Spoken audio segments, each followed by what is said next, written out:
Samajwadi party के मुखिया अखिलेश यादव ने जब तंज भरे लहजे में कह दिया कि गौशालाओं से तो दुर्गंध आती है, तो ये विवाद का मुद्दा बन गया। बीजेपी ने तुरंत अखिलेश यादव पर हमला बोल दिया। साधु संत हिंदू धर्म गुरुओं ने भी अखिलेश के बयान पर नाराजगी जताई। लेकिन सवाल यह है कि आखिर अखिलेश जानबूझकर वोट बैंक को साधने के लिए महाकुंभ और सनातन प्रतीकों को निशाना बनाते हैं। हमारे साथ कई गौशालाओं से जो है वो हमारे सहयोगी जुड़ेंगे, लेकिन फिलहाल आपको तस्वीरें लगातार हम दिखा रहे हैं कि कैसे इस मामले को लेकर सियासत हो रही है। बिल्कुल, लगातार सियासत हो रही है। हमारे दो सहयोगी सुमित और गणेश लाइव जुड़ चुके हैं। सुमित मथुरा से लाइव हैं और गणेश भी हमारे साथ जुड़े हुए हैं और काजल का भी रुख करेंगे। लेकिन सबसे पहले सुमित आपके पास आते हुए, और ऋतु भी हमारे साथ जुड़ी हुई है, सबसे पहले आपके पास सुमित आते हुए, क्योंकि एक तरफ जो अखिलेश यादव ने बयान दिया है, इसे लेकर सियासत शुरू हो चुकी है। क्योंकि जिस तरीके से उनका बयान सामने आया कि गौशाला से दुर्गंध आती है, इसके बाद साधु संतों में भी नाराजगी देखने को मिल रही है और हिंदू संगठनों में भी नाराजगी देखने को मिल रही है। आप जहां पर मौजूद हैं, वहां पर लोगों का क्या कहना है अखिलेश यादव के इस बयान पर? चलिए, सबसे पहले जो लोग हैं उनसे बात मैं आपको करवाऊं। जिस गौशाला के अंदर दुर्गंध की बात अखिलेश यादव कहते हैं, ऐसी ही एक गौशाला में इस वक्त हम मौजूद हैं। वहां पर आप देखेंगे कि कितनी बड़ी संख्या में आप गायें यहां पर देख रहे हैं, और जो यहां पर गौपालक हैं वो लगातार इनकी सेवा में लगे रहते हैं। और ये आप देखिए यहां पर जो व्यवस्थाएं हैं किस तरीके से। और मैं आपको बताऊं पुनीता, जिस दुर्गंध की बात की जा रही है, मुझे यहां पर खड़े होकर वो सुगंध लग रही है। एक भीनी भीनी सुगंध है, एक जैसे मिट्टी के अंदर जब शुरुआत में पहली बारिश की जब फुहारें पड़ती हैं, वैसी सुगंध जब होती है चारों तरफ, तो ऐसी सुगंध यहां पर नजर आ रही है, जो हम इस वक्त उसे महसूस कर पा रहे हैं। और आप देखिए, आप जो गायें यहां पर देखेंगे वो कितनी सुव्यवस्थित तरीके से जो अपना चारा है वो ले रही हैं, और इनके लिए जो गौपालक हैं वो इसी तरह से रोज की ये दिनचर्या है, इनकी सेवा में लगे रहते हैं। और जो दुर्गंध की बात हो रही है उसे लेकर कितने आहत है ये लोग, इनसे भी जरा बात करने की कोशिश करते हैं। बाबूजी, क्या नाम है आपका? मेरा नाम प्रभु शरण है। जो गुरुजी का दिया हुआ नाम है प्रभु शरण। बिल्कुल प्रभु शरण जी, अखिलेश यादव ये कह रहे हैं कि गौशालाओं से दुर्गंध आती है, बदबू आती है, और आप लोग सेवा में लगे हुए। दुर्गंध उनको लगती है जो दूसरों में दुर्गंध देखते हैं। ये गौ माता हैं, इनके गोबर में लक्ष्मी जी का वास है। यहाँ गौ माताओं की सेवा में सुगंधी आती है, मध्यम सुगंधी आती है। पहले बूचड़ खाने चलते थे, उसमें सुगंध आती थी क्या? उनमें बूचड़ खानों में गायें जी इनको ले जा करके काटा जाता था, तो वहाँ उनको बदबू लगती थी। वहाँ की बदबू को वो यहाँ महसूस कर रहे हैं इस सुगंधी में, जीते जी में। मरने के बाद जो वहाँ बदबू उनको आती थी, उस बदबू को यहाँ सुगंधी में, जीते जी में जितनी भी सुगंधी है, जितना आनंद है, उसको कहीं नहीं है। ठीक है सुमित, हम देख रहे हैं कि वहां पर लोगों का क्या कहना है। हमारे साथ गणेश भी जुड़े हुए हैं, वो भी गौशाला से हैं, उनके पास जाना चाहेंगे। गणेश, देखिए राजनीति करना ठीक है, लेकिन इस तरीके से सनातन का अपमान हमेशा अखिलेश यादव क्यों करते हैं, जबकि वो खुद यदुवंशी, अब उन्हें गौशाला से दुर्गंध आती है। वहां पे आपके साथ लोग होंगे, उनसे पूछिए। देखिए, इस समय मैं दिल्ली की एक गौशाला के अंदर मौजूद हूँ। मैं गौशाला की तस्वीर पहले अपने विजय से कहूँगा दिखा दें। संतोष, एक बार तस्वीर दिखा दो कि गौशाला में क्या, क्योंकि दुर्गंध कहीं से भी नहीं, क्योंकि मुझे यहाँ खड़े हुए काफ़ी समय हो चुका है, मुझे कहीं से भी यहाँ दुर्गंध की वनक जरा से भी नहीं रही है। और देखिए, जहाँ तक निगाह जा रही है, यहाँ पर लोग हैं, लोग सेवा भाव से नजर भी आ रहे हैं। जो यहाँ पर गौ सेवक है, उन्हीं से बात कर लेते हैं। स्वामी जी, कि आप ये बताइए, अखिलेश यादव का कहना है कि उन्हें गौशाला से दुर्गंध आती है। ये उनका बिल्कुल गलत कहना है।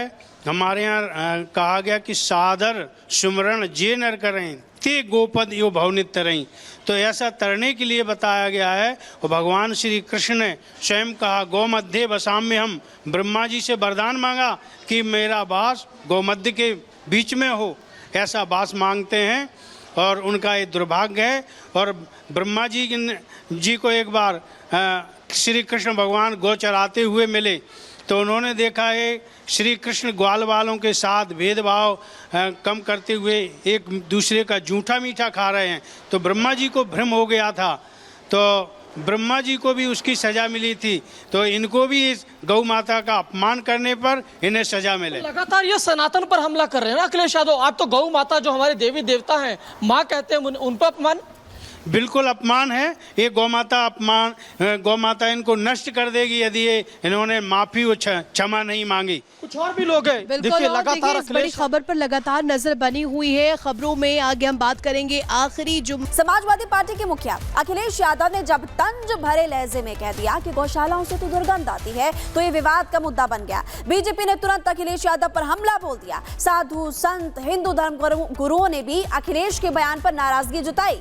लेकिन सवाल यह है कि आखिर अखिलेश जानबूझकर वोट बैंक को साधने के लिए महाकुंभ और सनातन प्रतीकों को निशाना बनाते हैं। हमारे साथ कई गौशालाओं से जो है वो हमारे सहयोगी जुड़ेंगे, लेकिन फिलहाल आपको तस्वीरें लगातार हम दिखा रहे हैं कि कैसे इस मामले को लेकर सियासत हो रही है।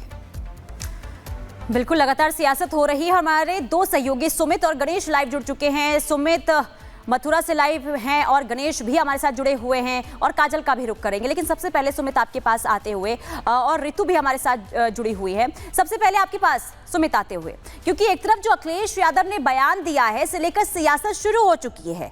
क्योंकि जिस तरीके से उनका बयान सामने आया कि गौशाला से दुर्गंध आती है, इसके बाद साधु संतों में भी नाराजगी देखने को मिल रही है और हिंदू संगठनों में भी नाराजगी देखने को मिल रही है। आप जहां पर मौजूद हैं वहां पर लोगों का क्या कहना है अखिलेश यादव के इस बयान पर?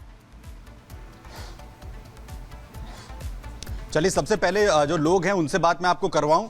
जिस गौशाला के अंदर दुर्गंध की बात अखिलेश यादव कहते हैं, ऐसी एक गौशाला में इस वक्त हम मौजूद हैं।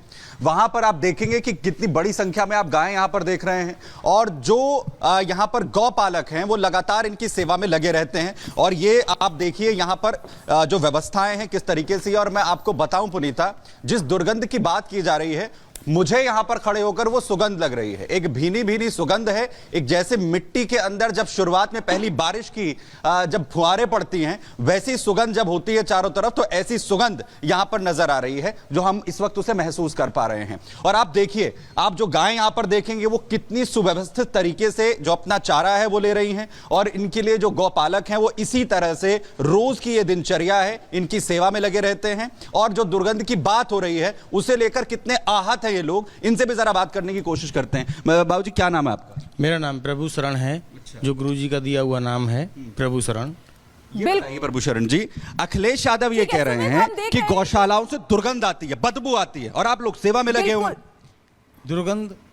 दुर्गंध उनको लगती है जो दूसरों में दुर्गंध देखते हैं। ये गौ माता हैं, इनके गोबर में लक्ष्मी जी का वास है। यहाँ गौ माताओं की सेवा में सुगंधी आती है, मध्यम सुगंधी आती है। पहले बूचड़ खाने चलते थे उसमें सुगंध आती थी क्या? उनमें बूचड़ खानों में गायें जी इनको ले जा करके काटा जाता था, तो वहाँ उनको बदबू लगती थी। वहाँ की बदबू को वो यहाँ महसूस कर रहे हैं इस सुगंधी में जीते जी में। मरने के बाद जो वहाँ बदबू उनको आती थी, उस बदबू को यहाँ सुगंधी में जीते जी में जितनी भी सुगंधी है, जितना आनंद है, उसको कहीं नहीं है। ठीक है सुमित, हम देख रहे हैं कि वहां पर लोगों का क्या कहना है। हमारे साथ गणेश भी जुड़े हुए हैं, वो भी गौशाला से हैं, उनके पास जाना चाहेंगे। गणेश देखिए, राजनीति करना ठीक है, लेकिन इस तरीके से सनातन का अपमान हमेशा अखिलेश यादव क्यों करते हैं, जबकि वो खुद यदुवंशी, अब उन्हें गौशाला से दुर्गंध आती है। वहां पे आपके साथ लोग होंगे, उनसे पूछिए। देखिए, इस समय मैं दिल्ली की एक गौशाला के अंदर मौजूद हूँ। मैं गौशाला की तस्वीर पहले अपने विजय से कहूँगा दिखा दें। संतोष, एक बार तस्वीर दिखा दो कि गौशाला में क्या, क्योंकि दुर्गंध कहीं से भी नहीं है, क्योंकि मुझे यहाँ खड़े हुए काफ़ी समय हो चुका है, मुझे कहीं से भी यहाँ दुर्गंध की वनक जरा से भी नहीं रही है। और देखिए, जहाँ तक निगाह जा रही है, यहाँ पर लोग हैं, लोग सेवा भाव से नजर भी आ रहे हैं। जो यहाँ पर गौ सेवक है उन्हीं से बात कर लेते हैं। स्वामी जी, कि आप ये बताइए, अखिलेश यादव का कहना है कि उन्हें गौशाला से दुर्गंध आती है।